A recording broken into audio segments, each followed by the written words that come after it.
Hello मेरे प्यारे बच्चों। तो कैसे हैं आप लोग? आई होप कि आप सभी बढ़िया होंगे और फिजिक्स का पूरा मज़ा ले रहे होंगे। सो बच्चों, सबसे पहले तो मुबारक हो कि आप लोग 12th में आ गए।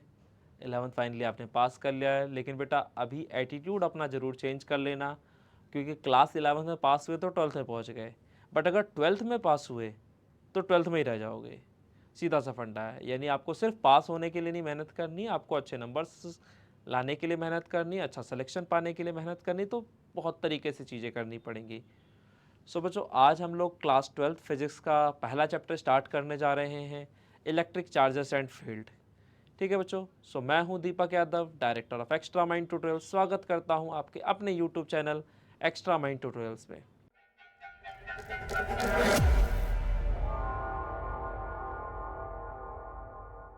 सो बच्चों, सबसे पहले अगर हम बात करते हैं क्लास 12th के फिजिक्स की, तो क्लास 12th में जो आप फिजिक्स पढ़ रहे हैं वो बेसिकली आपका इलेक्ट्रोमैग्नेटिज्म है। तो इलेक्ट्रोमैग्नेटिज्म की अगर मैं बात कर दूं, तो इलेक्ट्रोमैग्नेटिज्म फिजिक्स की वो ब्रांच है जिसमें हम लोग इलेक्ट्रिसिटी और मैग्नेटिज्म दोनों को ही स्टडी करते हैं।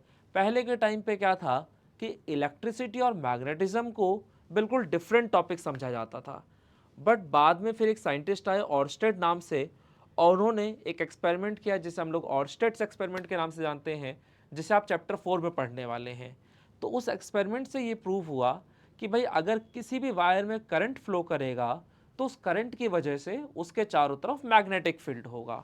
यानी कि अगर करंट है तो मैग्नेटिक फील्ड है, यानी इलेक्ट्रिसिटी है तो मैग्नेटिज्म है। यानी यहाँ से हमें समझ में आया कि इलेक्ट्रिसिटी और मैग्नेटिज्म जो है वो इंटर रिलेटेड टॉपिक्स हैं, डिफरेंट टॉपिक्स नहीं हैं, सेपरेट टॉपिक्स नहीं हैं। तो अगर हम इलेक्ट्रोमैग्नेटिज्म की बात कर दें, तो इलेक्ट्रोमैग्नेटिज्म को बेसिकली दो ब्रांचेस में तोड़ा जा सकता है। इसमें पहला हो गया आपका इलेक्ट्रोस्टैटिक्स और दूसरा हो गया आपका इलेक्ट्रोडायनेमिक्स। और इसमें अगर मैं इलेक्ट्रोस्टैटिक्स की बात कर दूं, तो यहाँ नाम से ही पता चल रहा होगा, इलेक्ट्रो मतलब इलेक्ट्रिक चार्ज और स्टैटिक मतलब रेस्ट। यानी हम कह सकते हैं कि इलेक्ट्रोस्टैटिक्स फिजिक्स की वो ब्रांच है जिसमें हम उन चार्जेस को स्टडी करते हैं जो कि रेस्ट में होते हैं। और ध्यान रखिएगा, अगर कोई भी चार्ज रेस्ट में होगा तो उसकी वजह से उसके चारों तरफ हमेशा इलेक्ट्रिक फील्ड प्रोड्यूस होगी। यानी अगर कोई भी चार्ज रेस्ट में तो उसकी वजह से उसके चारों तरफ इलेक्ट्रिक फील्ड होगी। यानी इलेक्ट्रोस्टैटिक्स में बेसिकली आपको फील्ड पढ़ना पड़ेगा। अब इसके बाद बात करें अगर हम इलेक्ट्रोडायनामिक्स की, तो इलेक्ट्रोडायनेमिक्स में इलेक्ट्रो का मतलब हो गया इलेक्ट्रिक चार्ज और डायनेमिक का मतलब हो गया मोशन। यानी कि इलेक्ट्रोडायनेमिक्स फिजिक्स की वो ब्रांच है जिसमें हम लोग उन चार्जेस को स्टडी करते हैं जो कि मोशन में होते हैं। और ध्यान रखिएगा, अगर कोई भी चार्ज मोशन में है, ठीक है, अगर कोई भी चार्ज मोशन में है तो उसकी वजह से उसके चारों तरफ इलेक्ट्रिक फील्ड के साथ साथ मैग्नेटिक फील्ड भी होगा। ठीक है। और ध्यान रखिएगा, मोशन आपका दो तरीके का होता है, या तो बॉडी कांस्टेंट वेलोसिटी से मूव करेगी, या तो बॉडी की जो वेलोसिटी है वो लगातार चेंज हो रही होगी। तो अगर वेलोसिटी कांस्टेंट है, यानी इफ वेलोसिटी इज कांस्टेंट, तो उसकी वजह से उसके चारों तरफ मैग्नेटिक फील्ड और मैग्नेटिक फील्ड के साथ साथ इलेक्ट्रिक फील्ड प्रोड्यूस होता है। तो ध्यान रखिएगा, अगर कोई भी चार्ज पार्टिकल कांस्टेंट वेलोसिटी से मूव कर रहा है तो उसकी वजह से वहाँ पे मैग्नेटिक फील्ड और इलेक्ट्रिक फील्ड दोनों ही होंगे। बट अगर वहीं आपका जो चार्ज पार्टिकल है उसकी वेलोसिटी कांस्टेंट ना हो, तो वहाँ पे जो चार्ज पार्टिकल है उसकी वजह से उसके चारों तरफ इलेक्ट्रिक फील्ड होगा, मैग्नेटिक फील्ड होगा और साथ साथ ईएम वेव्स भी होंगे। तो ये तीनों ही चीज़ें होती हैं। सो बात समझ में आ रही है?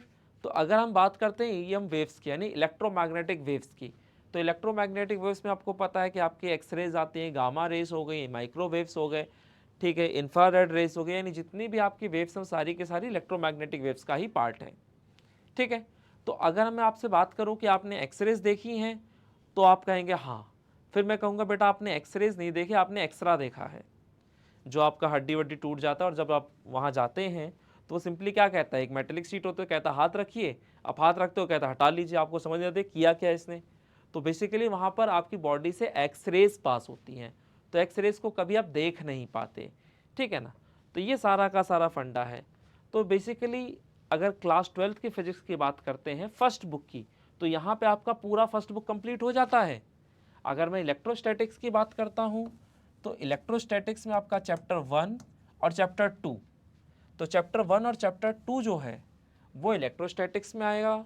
और अगर मैं वहीं बात कर दूं चैप्टर 3, 4, 5, 6 और 7 की, तो यहाँ पे आपका चैप्टर 3, 4, 5, 6 और 7 ये जो चार पांच चैप्टर्स आपको नजर आ रहे हैं, यहाँ पे आपका चार्ज्ड पार्टिकल जो होगा वो कांस्टेंट वेलोसिटी से मूव कर रहा होगा, ठीक है।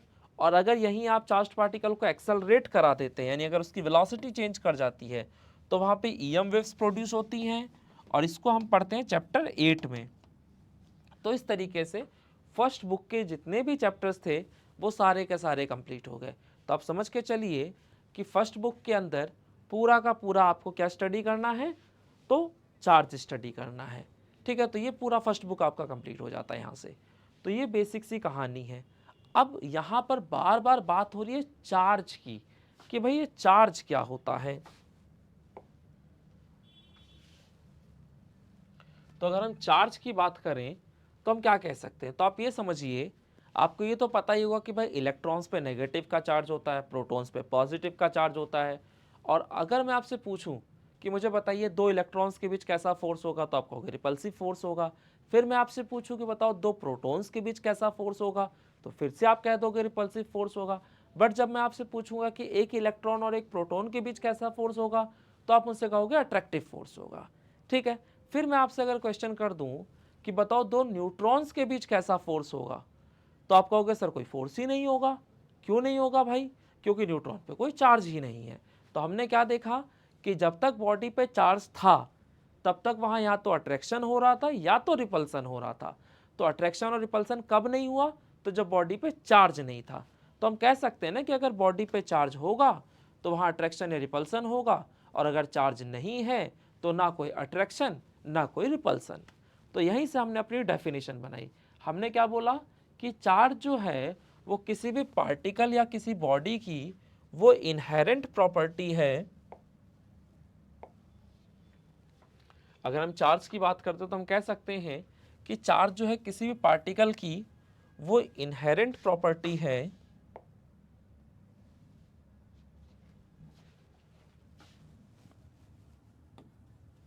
ठीक है। तो अगर हम बात करते हैं चार्ज की, तो हम क्या कह सकते हैं कि चार्ज जो है किसी भी पार्टिकल की वो इनहेरेंट प्रॉपर्टी है जिसकी वजह से वहां पर इलेक्ट्रोस्टैटिक फोर्स ऑफ अट्रैक्शन या रिपल्सन होता है, ठीक है। तो ये चार्ज का बेसिक सा डेफिनेशन हो गया। अब इसके बाद बात किया जाए कि भाई चार्ज की एसआई यूनिट क्या होती है। तो चार्ज की ध्यान रखिएगा, एसआई यूनिट जो कूलाम्ब है, जिसे हम लोग कैपिटल सी से रिप्रेजेंट करते हैं, ठीक है। तो चार्ज की जो एसआई यूनिट है वो आपका कूलाम्ब है। और यहीं अगर मैं सीजीएस यूनिट की बात कर दूं, तो चार्ज का जो सीजीएस यूनिट होता है वो आपका स्टेट कूलाम्ब, या फिर आप उसे ईएसयू, या फिर आप उसे फ्रैंकलिन कह सकते हैं। तो ये चार्ज का सीजीएस यूनिट हो गया। बाकी आप ध्यान रखिएगा कि चार्ज का सिर्फ और सिर्फ मैग्नीट्यूड होता है, कोई डायरेक्शन वायरेक्शन नहीं होती। और अगर डायरेक्शन नहीं है तो हम कह सकते हैं कि हमारा चार्ज जो है वो एक स्केलर क्वांटिटी है। तो ये तो बेसिक सा इन्फॉर्मेशन हो गया चार्ज के बारे में। अब अगर कोई आपसे पूछ ले कि भाई चार्ज का डायमेंशनल फॉर्मूला क्या होगा, तो आप क्या जवाब देंगे? तो आप समझ लीजिए कि अगर आपको किसी भी फिजिकल क्वांटिटी का डायमेंशनल फॉर्मूला चाहिए, तो उसके लिए आपको कोई ना कोई एक ऐसा फॉर्मूला सर्च करना होता है जिसमें वो क्वांटिटी आ रही हो। तो मुझे सोचना पड़ेगा कि यार चार्ज कौन से फॉर्मूले में आता है। तो मुझे पता है करंट के बारे में, और करंट क्या था? Rate of flow of charge, यानी I is equal to Q बटे में टी। तो मैं कह सकता हूँ ना कि मेरा करंट जो होता है वो rate of flow of charge होता है, यानी I is equal to Q बटे में टी। तो मुझे तो क्यू का फॉर्मूला चाहिए ना, तो क्यू इज इक्वल टू यहाँ से क्या हो जाएगा? तो Q is equal to I into T. अब आपको पता है कि आपका करंट भी फंडामेंटल क्वांटिटी है और टाइम भी फंडामेंटल क्वांटिटी है, और डायमेंशनल फार्मूला में तो हमें फंडामेंटल क्वांटिटी ही चाहिए। तो यहाँ से मैं अपना डायमेंशनल फार्मूला बना सकता हूँ। तो करंट को रिप्रेजेंट करने के लिए कैपिटल ए यूज होता है, और टाइम को रिप्रेजेंट करने के लिए कैपिटल टी। तो यहाँ से हमारा चार्ज का डायमेंशनल फार्मूला निकल के आ गया कि Q is equal to A T, ठीक है। तो ये चार्ज का बेसिक सा कंसेप्ट हो गया। सो बात समझ में आती है चार्ज है क्या? ओके। अब इसके बाद अगर हम आगे बढ़ें तो हम बात कर सकते हैं एटम की। तो देखो, आपको ये पता होगा कि भाई एटम जो होता है वो तीन चीज़ों से मिलकर बना होता है, इलेक्ट्रॉन, प्रोटॉन और न्यूट्रॉन। ठीक है, तो यहाँ पर बेसिकली इस चैप्टर के अंदर आपको इलेक्ट्रॉन पे चार्ज कितना होता है, इलेक्ट्रॉन का मास कितना होता है, ये सभी चीज़ों का इंफॉर्मेशन होना चाहिए। ठीक है, तो अगर मैं इलेक्ट्रॉन के चार्ज की बात कर दूं तो बेटा इसे याद रखना, ये बहुत ज़्यादा काम आने वाली चीज़ है। तो इलेक्ट्रॉन का चार्ज होता है माइनस का 1.602 इंटू 10⁻⁻⁹ कूलाम। और अगर मैं प्रोटॉन की बात कर दूं तो प्रोटॉन पे भी इतना ही चार्ज होता है, बस फ़र्क ये है कि इलेक्ट्रॉन पे जो चार्ज है वो नेगेटिव का है और प्रोटॉन पे जो चार्ज है वो पॉजिटिव का है। और यहीं अगर मैं न्यूट्रॉन की बात कर दूं तो न्यूट्रॉन जो होता है वो आपका इलेक्ट्रिकली न्यूट्रल होता है, यानी उस पर कोई भी चार्ज नहीं होता। ठीक है, तो ये कहानी तो हो गई चार्ज की। अब अगर मास की बात कर दी जाए तो ध्यान रखना इलेक्ट्रॉन का जो मास होता है वो 9.11 इंटू 10⁻31 किलोग्राम होता है। ठीक है, तो ये इलेक्ट्रॉन का मास हो गया। प्रोटॉन की अगर हम मास की बात कर दें तो 1.673 इंटू 10⁻27 किलोग्राम। ठीक है, और यहाँ पर ये चीज़ याद रखना कि प्रोटॉन और न्यूट्रॉन दोनों का मास लगभग बराबर होता है। ठीक है, तो ये कुछ फैक्ट्स हैं जो आपको पता होनी चाहिए, कुछ वैल्यूज़ हैं जो आपको याद होनी चाहिए, क्योंकि अगर ये याद नहीं है तो फिर आपके लिए दिक्कत है, क्योंकि न्यूमेरिकल्स करोगे कैसे, आखिर में वैल्यूज़ तो यूज़ करनी पड़ेंगी ना आपको।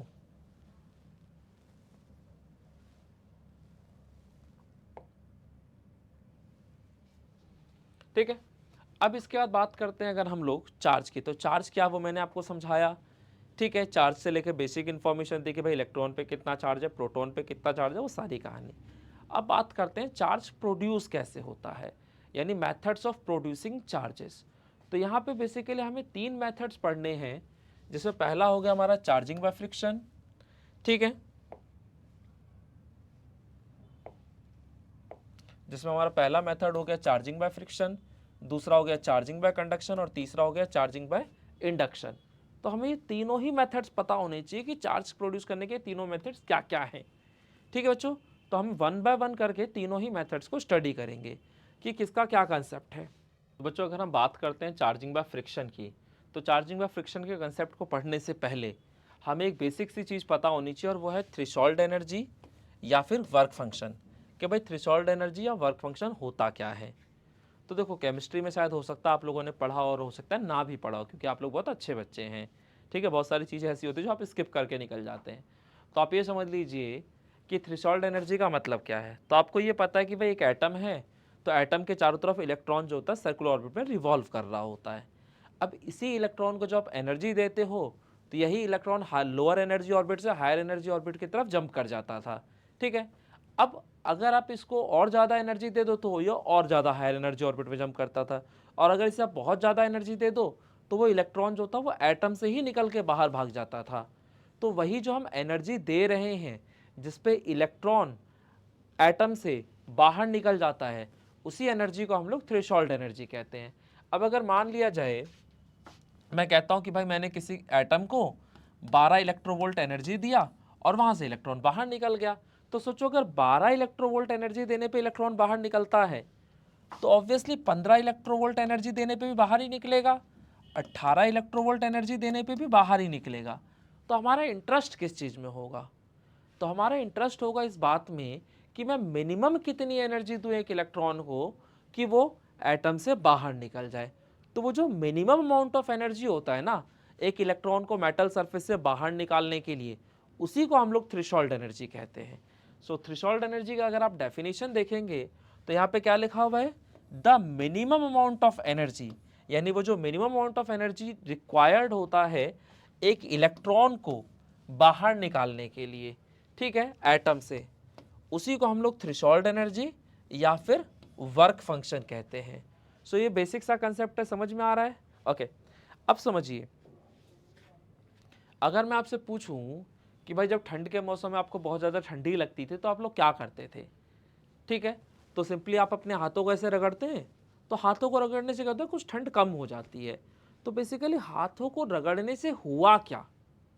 तो हाथों को रगड़ने से गर्माहट पैदा हो, यानी हीट एनर्जी प्रोड्यूस हुई, और जितना ज़्यादा आप रगड़ोगे हीट एनर्जी का वैल्यू उतना ही बढ़ता चला जाएगा। तो यही कहानी होता है किन्हीं भी दो मेटेलिक बॉडीज़ में।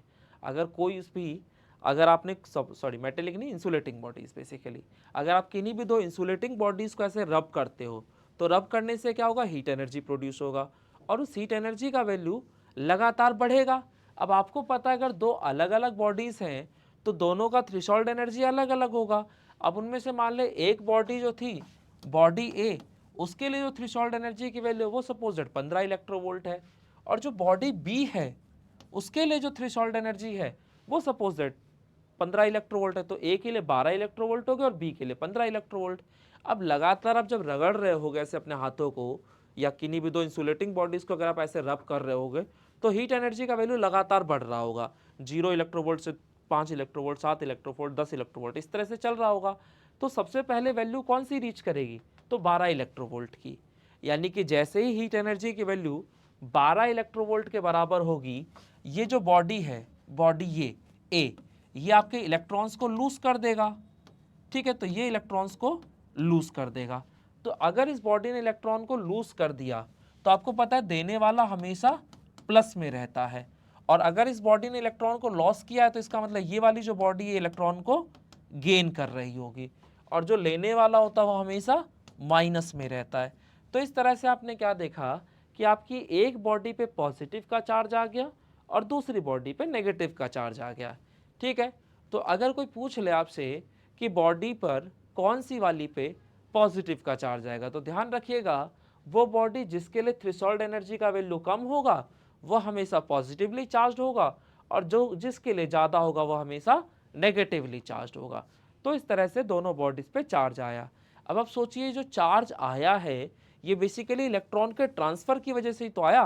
भाई बॉडी ए ने इलेक्ट्रॉन को लूज किया और बॉडी बी ने गेन कर लिया, तो यानी यहाँ पर जो चार्ज आ रहा है वो इलेक्ट्रॉन के ट्रांसफर की वजह से आ रहा है।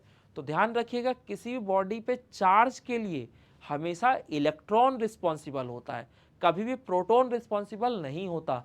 कई बार क्वेश्चन पूछा जाता है कि who is responsible for charge on a body, so electron, transfer of electron. तो ट्रांसफर ऑफ इलेक्ट्रॉन जो वही रिस्पॉन्सिबल है। ठीक है, सो फंडा क्लियर हो रहा है। तो ये जो मेथड है इसी को हम लोग चार्जिंग बाय फ्रिक्शन कहते हैं। अब आपको मैं आपके बचपन में ले जाता हूँ।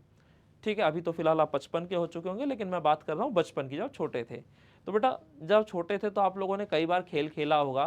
खेल क्या, बेसिकली ऐसे एक पेन ले लिया, मार्कर ले लिया, कुछ भी लिया आपने प्लास्टिक की चीज़, उसको अपने बालों से ऐसे रब करते थे और पेपर के छोटे छोटे पीसेस के पास ले आते थे, तो क्या होता था वो पेपर पीसेस की तरफ अट्रैक्ट होने लगते थे और आप कहते देखो जादू।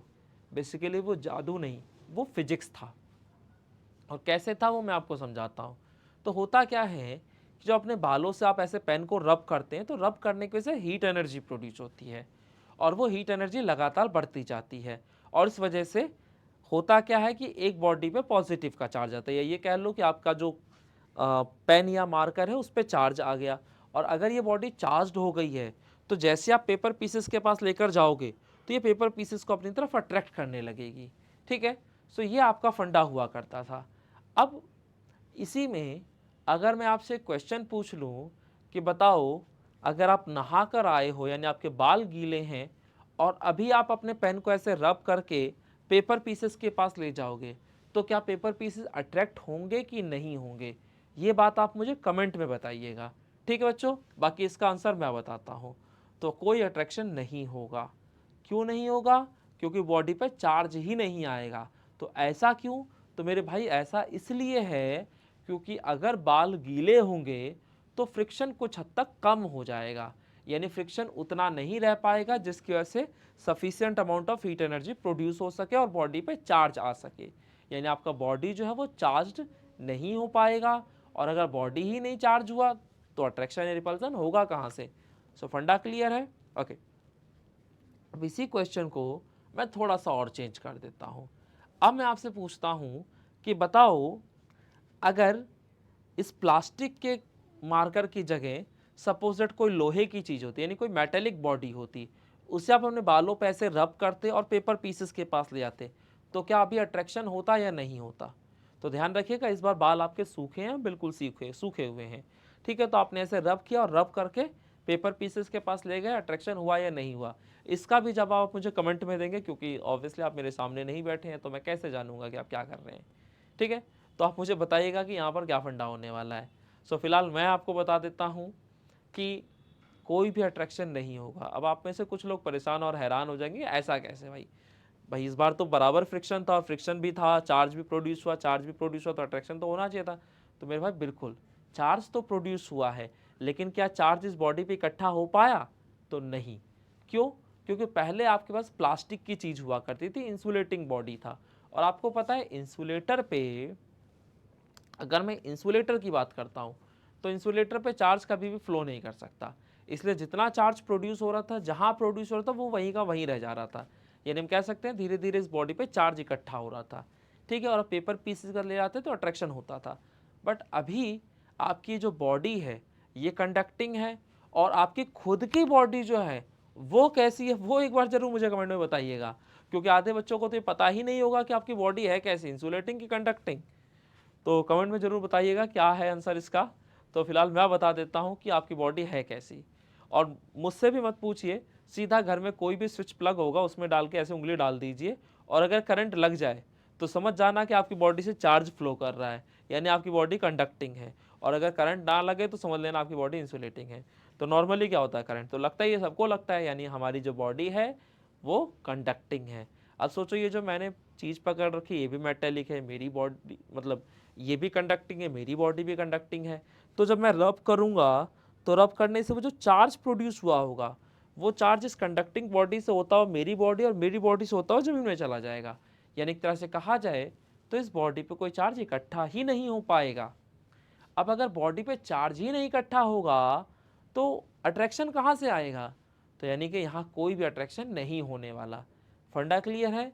अब इसमें मैं आपसे एक और क्वेश्चन को एडवांस कर देता हूँ, और मैं कहता हूँ कि इस बार भाई इंसुलेटिंग बॉडी ही आपके हाथ में, यानी प्लास्टिक की कोई चीज़ है, और बाल भी आपके सूखे हुए हैं। बस इस बार कंडीशन ये है कि हमारा जो मौसम है वो बरसात का है, यानी इस बार नमी हवा में है, ठीक है, इस बार नमी हवा में है। और अब आप मुझे बताइए कि अगर आप इसको ऐसे रब करेंगे तो क्या अट्रैक्शन होगा या नहीं होगा? एक बार कमेंट में जरूर बताइएगा। तो मुझे उम्मीद है कि आपका आंसर आ गया होगा, और आप में से ज़्यादातर लोग का जवाब होगा कि सर अट्रैक्शन होगा। क्यों? क्योंकि भाई इस बार तो बाल भी सूखे हुए हैं, हाथों में जो चीज़ है वो भी इंसुलेटिंग है, तो फिर तो चार्ज प्रोड्यूस होकर इकट्ठा भी होगा, और इकट्ठा होगा तो अट्रैक्शन भी होगा। तो मेरे भाई मैं आपको बता दूं कि ऐसा बिल्कुल नहीं होने वाला है, इस बार भी अट्रैक्शन नहीं होगा। तो दिमाग में आएगा कि ऐसा क्यों? तो मैं आपको बताता हूँ। देखो, आपको ये पता है कि एयर जो है वो कैसा मीडियम है, तो इंसुलेटिंग मीडियम है। अगर किसी को लगता हो कि हवा कंडक्टिंग मीडियम है, तो एक बार सोच कर देखना कि तार में करंट क्यों फ्लो करता है, क्योंकि तार कंडक्टिंग है। अगर हवा भी कंडक्टिंग होती तो मेरे भाई अगर हवा भी कंडक्टिंग होती तो वो जो करंट है वो हवा के थ्रू भी फ्लो करता। और मान लिया जाए कहीं कोई नंगा तार जा रहा है, उससे करंट फ्लो कर रहा था, जैसे नॉर्मली 11,000 की लाइन होती थी पहले, ठीक है। अब अगर उससे करंट फ्लो कर रहा है तो हवा से भी करंट फ्लो कर जाएगा, और सपोज दैट हवा का एक झोंका आया तो आप तो शहीद हो जाओगे, ठीक है। तो यहाँ से ये क्लियर होता है कि ऐसा कुछ नहीं होता, इसका मतलब हवा जो है वो एक इंसुलेटिंग मीडियम है। बट पानी जो है वो तो कंडक्टिंग मीडियम है ना, और अगर पानी कंडक्टिंग मीडियम और वो हवा के साथ मिक्सअप हो रहा है तो वो हवा को भी कहीं ना कहीं स्लाइटली कंडक्टिंग बना देगा। और इसी वजह से जब आप इसको बालों से ऐसे रब करोगे तो रब करने से हीट एनर्जी प्रोड्यूस हो रही है, हीट एनर्जी के प्रोड्यूस होने से यहाँ चार्ज भी प्रोड्यूस हो रहे हैं, लेकिन वो चार्ज इस पर इकट्ठे नहीं हो पा रहे। क्यों? क्योंकि इसके चारों तरफ का मीडियम जो है वो कंडक्टिंग है, और इस वजह से जो चार्ज इस पर प्रोड्यूस हो रहा है वो चार्ज कहीं ना कहीं मीडियम में ट्रांसफ़र हो जा रहा है। यानी एक तरह से कहा जाए तो यहाँ पे चार्ज लीकेज हो रहा है, और अगर चार्ज लीक कर गया तो इसका मतलब इस पर चार्ज इकट्ठा नहीं हो पाया, और जब चार्ज ही नहीं इकट्ठा हो पाएगा तो अट्रैक्शन रिपल्सन कहाँ से आएगा? सो फंडा क्लियर है? तो एक ही कॉन्सेप्ट में मैंने कई सारे मॉडिफिकेशंस करके आपके अलग अलग क्वेश्चंस बनाया और कोशिश किया कि कंसेप्ट आपको समझ में आए। सो चार्जिंग बाय फ्रिक्शन का कंसेप्ट होपफुली आपको प्रॉपरली समझ में आ गया होगा। अब इसके बाद बात करेंगे हम लोग चार्जिंग बाय कंडक्शन की, कि चार्जिंग बाय कंडक्शन में क्या होता है।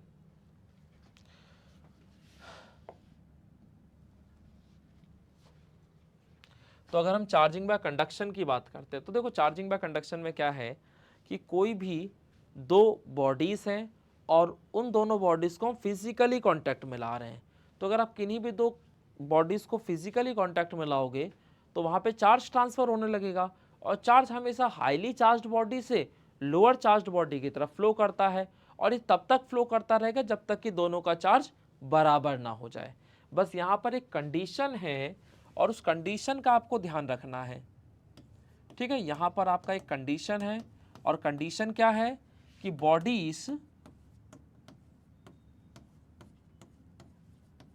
Should be identical. तो यहाँ जो हमारी बॉडीज हैं वो आइडेंटिकल होनी चाहिए। अगर नॉन आइडेंटिकल बॉडीज हैं तो वहाँ पे चार्जिंग बाय कंडक्शन का जो कंसेप्ट है वो नहीं लग पाएगा। तो ध्यान रखिएगा, यहाँ पर हम जिन भी दो बॉडीज को फिजिकली कांटेक्ट में लाएंगे वो दोनों बॉडीज हमेशा आइडेंटिकल होनी चाहिए। अगर आइडेंटिकल होगी तो ही कहानी बनेगी।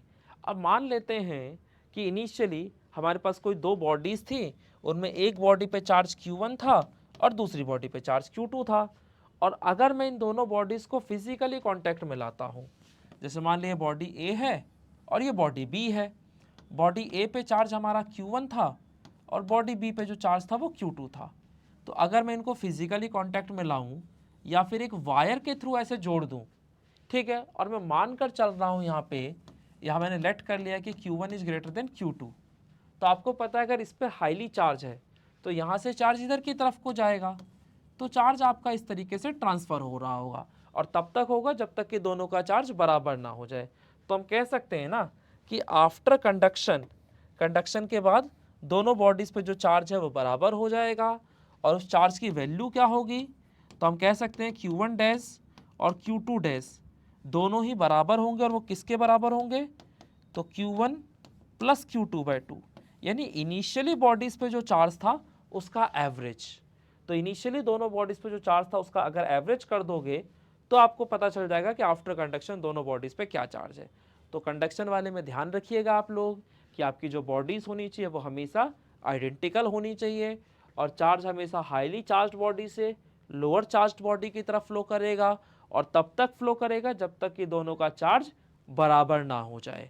तो आफ्टर कंडक्शन दोनों का चार्ज बराबर होगा, और उसकी वैल्यू कैसे आएगी, तो इनिशियली दोनों बॉडीज़ पे जो चार्ज था उसका एवरेज करके।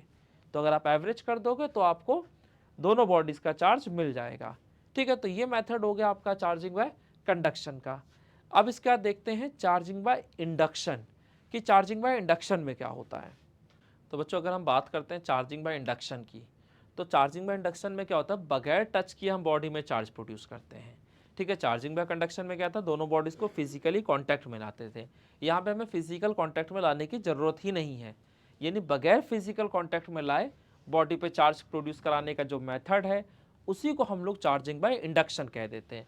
तो यहाँ पर है क्या कि जैसे मान लिया जाए कि आपके पास एक इलेक्ट्रिकली न्यूट्रल बॉडी है, ठीक है, ये आपका क्या है, तो एक इलेक्ट्रिकली न्यूट्रल बॉडी है। तो ये आपका एक इलेक्ट्रिकली न्यूट्रल बॉडी है, और आप ये समझ लीजिए कि अगर कोई बॉडी इलेक्ट्रिकली न्यूट्रल है तो इसका ये मतलब बिल्कुल भी नहीं है कि उस पर ना पॉजिटिव का चार्ज है ना नेगेटिव का चार्ज है, उस पर दोनों ही चार्ज हैं लेकिन बराबर अमाउंट में है, और इसलिए दोनों का जो एल्जेब्रिक सम होगा वो हमेशा ज़ीरो आएगा, यानी बॉडी इलेक्ट्रिकली न्यूट्रल होगी, ठीक है। तो अगर ये बॉडी इलेक्ट्रिकली न्यूट्रल है इसका मतलब इसमें इलेक्ट्रॉन्स भी हैं प्रोटॉन्स भी हैं लेकिन बराबर संख्या में है। अब मुझे क्या कहा गया कि भाई इस बॉडी पे +5 माइक्रोकूलाम का चार्ज प्रोड्यूस कराओ। तो अगर मुझे इस बॉडी पे +5 माइक्रोकूलाम का चार्ज प्रोड्यूस कराना है तो मैं क्या करूँगा, तो मैं इस इलेक्ट्रिकली न्यूट्रल बॉडी के पास एक चार्ज्ड बॉडी लेकर आ जाऊँगा, और उस बॉडी पे ध्यान रखिएगा कि अगर आपको यहाँ +5 माइक्रोकूलाम का चार्ज प्रोड्यूस कराना है तो यहाँ पर जो आप बॉडी लेकर आओगे उस पर -5 माइक्रोकूलाम चार्ज होना चाहिए। तो जैसे ही आप ये करोगे तो उसकी वजह से होगा क्या,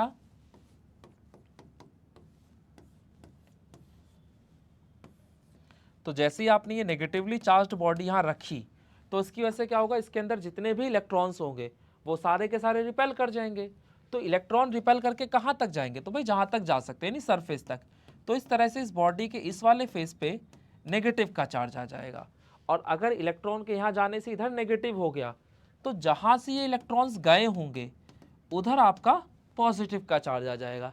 अब अगर मैं आपसे पूछूं कि बताओ ये बॉडी पे चार्ज आ गया है या बॉडी अभी भी इलेक्ट्रिकली न्यूट्रल है, तो बहुत सारे बच्चों का जवाब होगा कि सर बॉडी चार्ज हो चुकी है क्योंकि यहाँ पे पॉजिटिव का है यहाँ पे नेगेटिव का है। तो मेरे भाई मैं फिर से वही बात कहूँगा कि क्या इस बॉडी से कोई इलेक्ट्रॉन बाहर निकला है या बाहर से कोई इलेक्ट्रॉन यहाँ आया है, तो नहीं। अगर ऐसा नहीं है इसका मतलब बॉडी पे चार्ज नहीं है, क्योंकि जितने इलेक्ट्रॉन्स और प्रोटॉन्स पहले थे उतने ही अभी भी हैं, बस यहाँ पे चार्ज का रीडिस्ट्रीब्यूशन हो गया है। ठीक है, तो समझ जाइएगा बॉडी अभी भी इलेक्ट्रिकली न्यूट्रल ही है। अब मैं क्या करूँगा, मुझे तो बॉडी पे पॉजिटिव का चार्ज चाहिए था, तो मुझे ये नेगेटिव हटाना है ना, तो इस नेगेटिव को हटाने के लिए क्या करना है, आपको एक रास्ता प्रोवाइड करना है। तो अगर आप यहाँ पे एक रास्ता प्रोवाइड कर देते हो,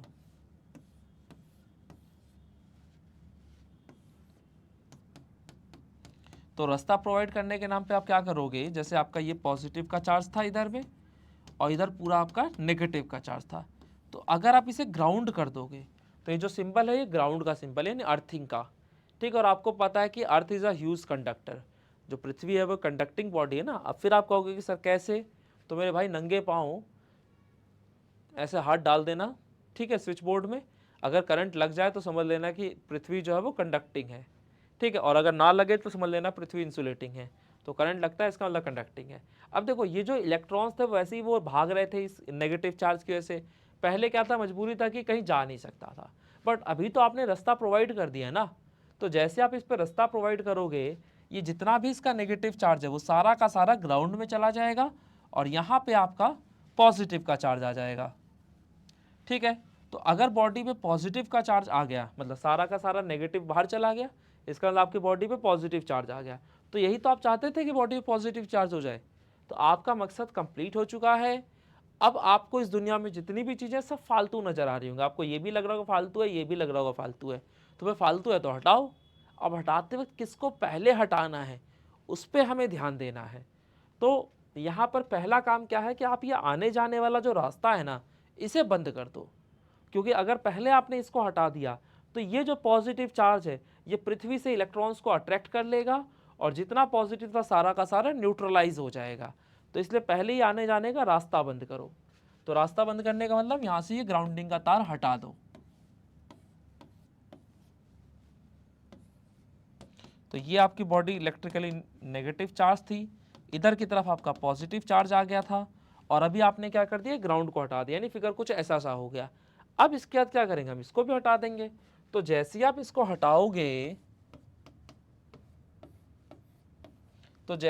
हटाओगे, तो वो चार्ज जो पहले एक कोने में था वो पूरी बॉडी में फैल जाएगा, क्योंकि भाई पहले क्या था, ये नेगेटिव इस पॉजिटिव को अट्रैक्ट कर रहा था, इसलिए ये इधर की तरफ था। बट अभी तो ये नेगेटिव हट गया ना, यानी अब इस पॉजिटिव चार्ज पे कोई अट्रैक्शन नहीं लग रहा, और अगर कोई अट्रैक्शन नहीं है तो ये पॉजिटिव चार्ज जो है वो इस बॉडी के अंदर यूनिफॉर्मली डिस्ट्रीब्यूट हो जाएगा, और इस तरह से आपकी इस बॉडी पे +5 माइक्रोकूलम का चार्ज आ गया।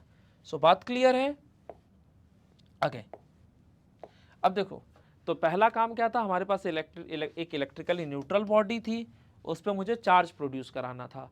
तो अगर प्लस का चार्ज प्रोड्यूस कराना है तो माइनस की बॉडी लेकर आओगे, और अगर प्लस का 5 माइक्रोकूलम कराना है तो जो बॉडी लेकर आएंगे उस पर माइनस का 5 माइक्रोकूलम चार्ज होना चाहिए। ठीक है, फर्स्ट स्टेप में हमने ये किया। सेकेंड स्टेप में हमने क्या देखा कि भाई इसकी वजह से प्लस और माइनस चार्ज आ गए इस पर। थर्ड स्टेप में मैंने ग्राउंडिंग किया और इस तरह से नेगेटिव चार्ज को हटा दिया। ठीक है, फोर्थ स्टेप में क्या हुआ कि हमने वो ग्राउंड हटा दिया, तो फिगर कुछ ऐसा सा हो गया, और फिफ्थ स्टेप में हमारे बॉडी पे चार्ज प्रोड्यूस हो गया। तो ये 5 स्टेप्स में चार्ज प्रोड्यूस होता है। तो चार्जिंग बाय इंडक्शन में ये ध्यान रखिएगा कि यहाँ बॉडी में बगैर टच किए चार्ज प्रोड्यूस कराते हैं, और यहाँ पे अगर आपको बॉडी पे प्लस का 5 माइक्रोकूलम चार्ज प्रोड्यूस कराना है तो आप जो बॉडी लेकर आएंगे वो -5 माइक्रोकूलम की होनी चाहिए, और अगर इस बॉडी पे -5 माइक्रोकूलम का चार्ज प्रोड्यूस कराना है तो इसके पास जो आप बॉडी लेकर आएंगे वो +5 माइक्रोकूलम चार्ज की होनी चाहिए। सो फंडा क्लियर है? तो ये चार्जिंग बाय इंडक्शन का बेसिक सा कंसेप्ट है। ओके, अब इसके बाद आगे बढ़ते हैं हम। तो बच्चों ये आपके सामने एक क्वेश्चन है, सिंपल सा क्वेश्चन है, इस बार एक बार इसको सॉल्व करने की कोशिश कीजिए, और अगर सॉल्व ना हो तो फिर इसका सॉल्यूशन देखिए। ठीक है, बट पहली कोशिश खुद से होनी चाहिए। तो क्वेश्चन क्या कह रहा है, क्या negatively charged object X is repelled by another object Y, यानी ऑब्जेक्ट एक्स जो है आपका उस पर कैसा चार्ज है, तो नेगेटिव का चार्ज है। तो ऑब्जेक्ट एक्स जो है हमारा, मान लेते हैं ऑब्जेक्ट एक्स इस पे नेगेटिव का चार्ज है, और कह रहा है कि ये रिपेल कर रहा है किसी दूसरे ऑब्जेक्ट वाई के द्वारा, यानी यहाँ पर हमारा रिपल्सन हो रहा है दोनों चार्जेस के बीच। तो ये ऑब्जेक्ट एक्स है और ये ऑब्जेक्ट वाई है, और इन दोनों के बीच रिपल्सन, रिपल्सन का मतलब दोनों एक दूसरे से दूर भाग रहे हैं। ओके, अब इसके बाद इसने क्या कहा क्वेश्चन में, हाउएवर एन ऑब्जेक्ट z, तो हमारा जो ऑब्जेक्ट z है वो अट्रैक्ट कर रहा है, किसकी तरफ अट्रैक्ट कर रहा है, तो ऑब्जेक्ट y की तरफ।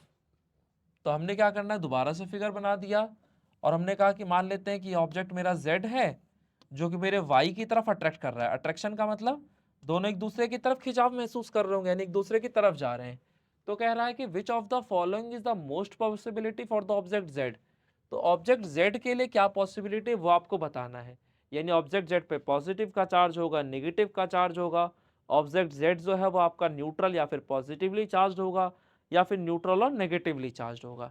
तो ये आपको सोचना है। तो बहुत ही सिंपल सा क्वेश्चन है, होपफुली आप सभी लोगों ने कर लिया होगा, बट फिर भी अगर किसी भाई बंधु का ना हुआ तो इधर देख लो। तो देखो आपको ये कह रहा है कि इन दोनों के बीच रिपल्सन है और ऑब्जेक्ट एक्स पे नेगेटिव का चार्ज है। तो अगर इस पे नेगेटिव का चार्ज है और दोनों के बीच रिपल्सन हो रहा है, तो आपको पता है कि रिपल्सन हमेशा एक जैसे चार्जेस के बीच ही होता है, ठीक है। यानी सेम नेचर वाले हमेशा एक दूसरे को रिपेल करते हैं, जैसे लड़का लड़के से रिपेल होता है और लड़की लड़की से, और लड़का और लड़की आपस में अट्रैक्शन होता है, यानी अपोजिट वालों के बीच अट्रैक्शन और सेम वालों के बीच रिपल्सन। तो x और y के बीच रिपल्सन और x पे नेगेटिव का चार्ज है, तो ऑब्वियसली y पर भी नेगेटिव का ही चार्ज होना चाहिए, तभी चीजें हो सकती हैं। अच्छा, तो मुझे y का चार्ज पता चल गया ना कि y पे मेरा नेगेटिव का चार्ज है, और इसने क्या कहा कि y और z के बीच अट्रैक्शन हो रहा है।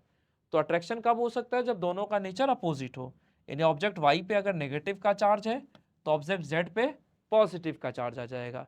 तो ये आपका फंडा है। तो यहाँ से अपने को क्लियर हो गया कि ऑब्जेक्ट z पे पॉजिटिव का चार्ज आएगा। तो पॉजिटिव चार्ज वाला ऑप्शन कौन सा है, ऑप्शन ए। सो फंडा क्लियर है। तो ये हमारा एक छोटा सा बेसिक सा क्वेश्चन था। तो आज की वीडियो में तो फिलहाल हम क्वेश्चंस नहीं कवर कर पा रहे क्योंकि ऐसा कोई टॉपिक ही नहीं जिस पे क्वेश्चंस हो, लेकिन हाँ, नेक्स्ट वीडियो में हम लोग कंसेप्ट को सीखने के साथ साथ उस पर बेस्ड न्यूमेरिकल्स भी करेंगे। क्योंकि अगर आप लोगों ने पेपर्स को ध्यान से देखा हो तो आपको समझ में आएगा कि अब जो पेपर्स आ रहे हैं वो थ्योरेटिकल नहीं आ रहे हैं, न्यूमेरिकल टाइप के पेपर्स बन रहे हैं। तो उसके लिए आपके पास जो दिमाग होना चाहिए वो भी न्यूमेरिकल वाला होना चाहिए, और वो तभी डेवलप होगा जो आप खुद से न्यूमेरिकल्स करेंगे। ठीक है बच्चों, तो फिलहाल आज की वीडियो में इतना ही। अगर आपको हमारे एफर्ट्स अच्छे लग रहे हैं, टॉपिक समझ में आ रहा है, सब कुछ बढ़िया लग रहा है, जिंदगी मजेदार कट रही है, तो चैनल को सब्सक्राइब करो, अपने उन दोस्तों के साथ शेयर करो जिन्हें आप आगे भी अपने साथ पढ़ता हुआ देखना चाहते हो। तो फिलहाल आज की वीडियो में इतना ही, मिलते हैं नेक्स्ट वीडियो में अगले टॉपिक के साथ। तब तक के लिए ध्यान रखिए और फुल जिंदगी को एंजॉय कीजिए। चलो बच्चों, ओके बाय।